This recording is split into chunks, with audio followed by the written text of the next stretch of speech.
The views expressed on this program are not necessarily those of the Association for Software Testing, its management, sponsors, or staff.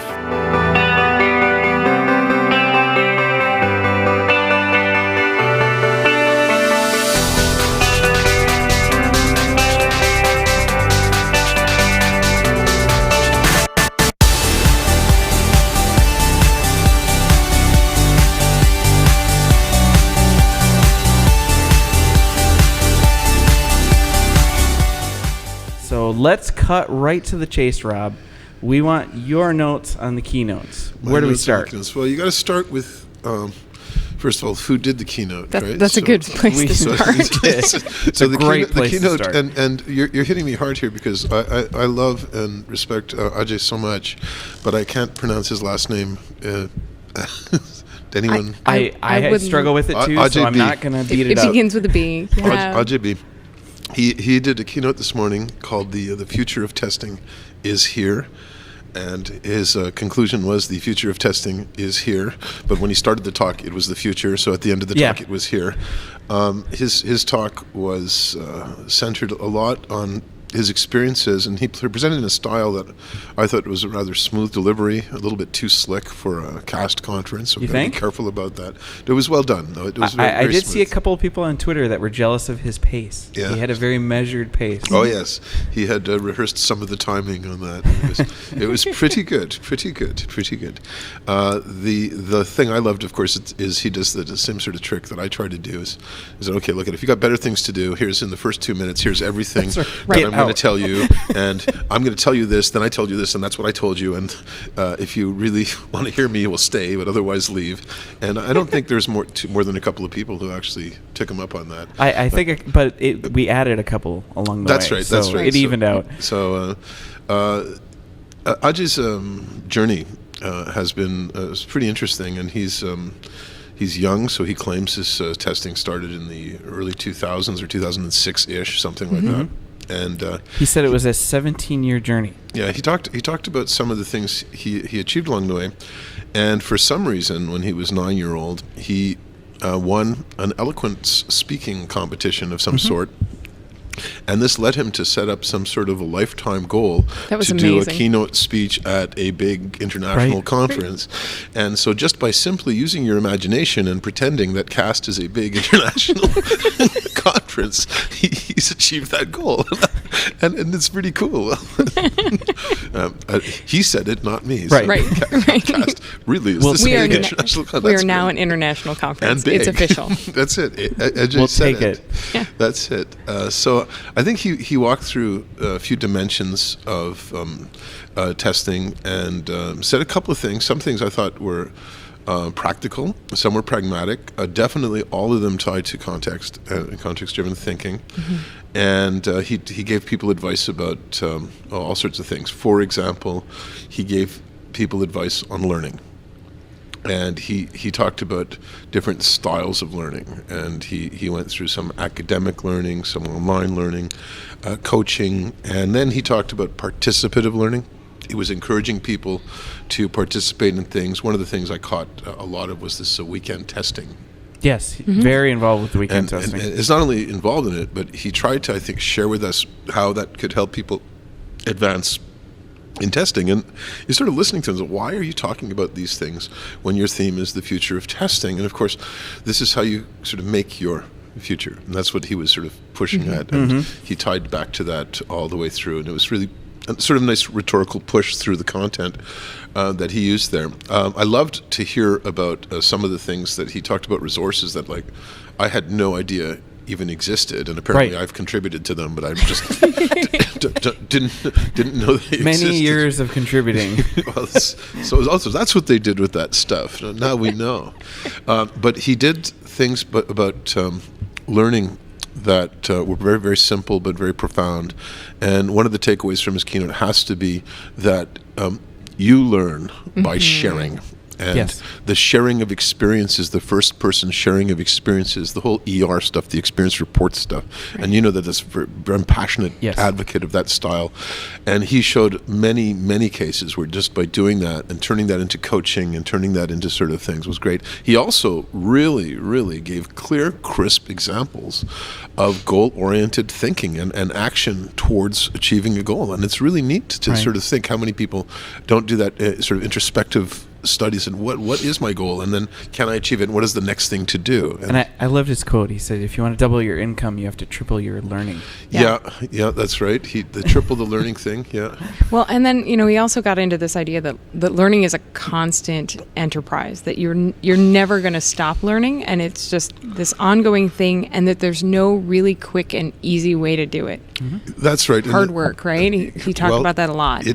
My words are he talked about his ethic and tenacity without saying that it was an ethic or that he used tenacity, but he never gave up, never surrendered, and he didn't talk about the hurdles he had to overcome, but it's obvious that there's a lot of blood, sweat, and tears to get through what he had to get through.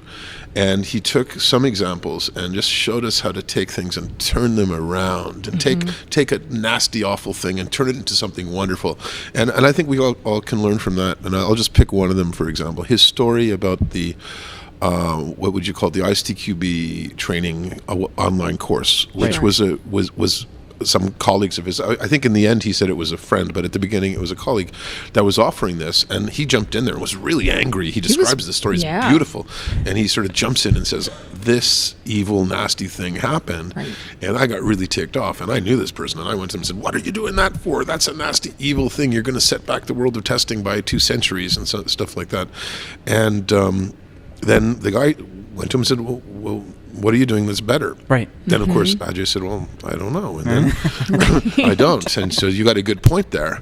And so what Ajay did was using his tenacity and said, well, let me build something and let me construct something. And I even remembered when this happened, because some of it, I was consulted about some of these things. And why are you doing this? I didn't know why he was doing it. But then in the end, he put together his course, and then he delivered the course over 20 times. And then he went to his buddy, or who his colleague was, and said, there, that's my outline, that's my course, that's my syllabus, that's my thing.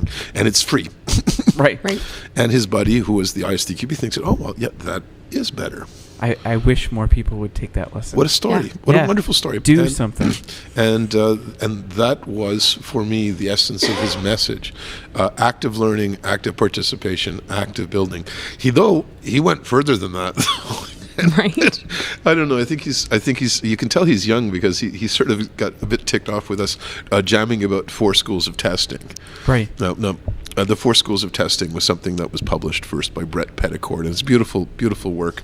But it was basically to give people a framework to discuss different approaches to doing things.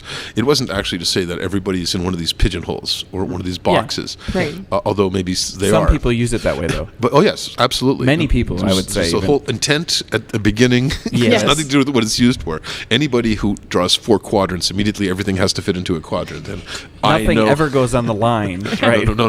Nothing in the middle. Or there's nothing that doesn't belong. Like in Sesame Street. What doesn't One of belong? These things is not like so the other. so he basically said, let's just throw out all that rhetorical crap and basically say there's 2 schools. And I sort of love that, and I think that there's basically one school of testing. This is the I'm going to just now start calling this the Ajay school, and it's called the skills are important school, and the other is I don't care.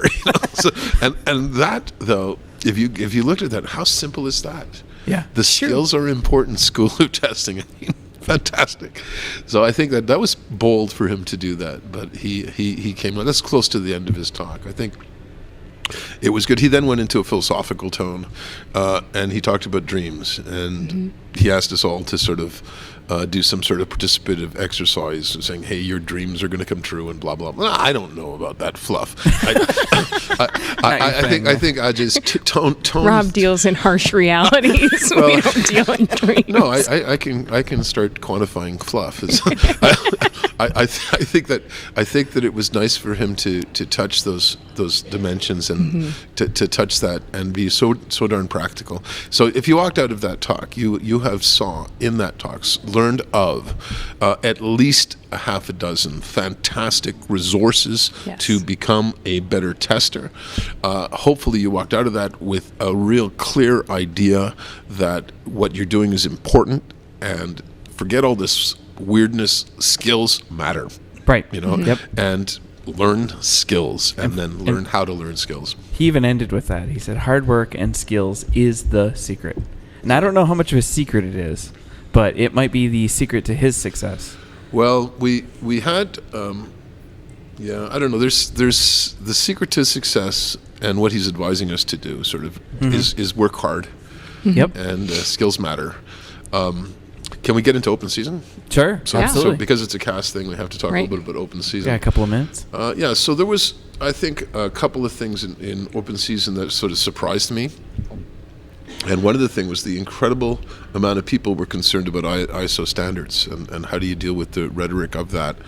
And he I think, talked about, people engaging with communities who don't necessarily agree with you to try to sort of do this thing. And I don't want to sound like I'm doing any sort of racial analysis here, but it just sounded like a Gandhi-style protest that he was suggesting. It was promote the opposition to bad things, right? Well, there you go. Is So that- exactly. Well, yeah. it was sort of an interesting thing, and I think that it was a bit encouraging, but at the same time, they are part of the world that we're in. Yes. They are part of the world that we're in, and if we set a good, solid example, that we will really succeed in the long run. But he was talking about ratios and saying, that there's 2 of us and 100 or 1,000 of them, and so it's a Right. very awkward thing. So that open season I found surprising, because his talk was so broad about resources and skills and training, and yet it seemed to focus on that type of stuff. I don't know if you noticed other Yeah. stuff. Good people are silent, and his point, I think, really is that we need to be more vocal about it. But to his earlier point, we need to be vocal in a way that's positive and moves things forward. Which is his, to quote him exactly, he said, act, do not react. Yes. And that I sort of thought was pretty cool. There was a couple of other little things that I thought also was pretty cool. There's a lot of people that started talking after that about the weekend tester stuff. So I think that sort of is something that's got a lot of energy. I hope they're ready for all the new people. I don't know, but it sounds Hopefully. that they really want this franchise to sort of to expand, and it Absolutely. sounds like it's scalable. So we'll see how it goes. Yeah. And hopefully he shares all these resources. I know that the chatter online was, this is a lot of information, and I don't know where to find all of these things. Because a lot of it was logos, a lot of it was That's true, but not a lot of specifics. So I'm hoping he publishes this as a resource. Well, I mean, Pete had mentioned at closing that all of the presenters can post their slides on the AST conference schedule website, right? So that along with his bio and everything, his abstract, he can post his slides on there. So and I know Ajay we'll have to personally, follow up with him. he's very open and shares pretty much everything that he does. Absolutely. And Yeah. so certainly if someone saw something during the presentation, I can't figure out what a resource for that is, sending him an email would probably... Send him an email. You can tweet him. He's pretty responsive via Twitter also. Yeah. Any other takeaways? Well, I think that sort of sums it up. I was very happy with his presentation and his tone, and it was he sort was of very nice. generous and very humble throughout the whole thing. And It's good. It was a good talk. It was. It's Yeah. quite good. Well, that wraps it up. No, Yeah. Thank you, Rob. Good to be here. Have a good to be good back. good evening and safe drive home. Thank you very much. Take care, All guys. right. Thanks. Thanks. Thanks, everybody.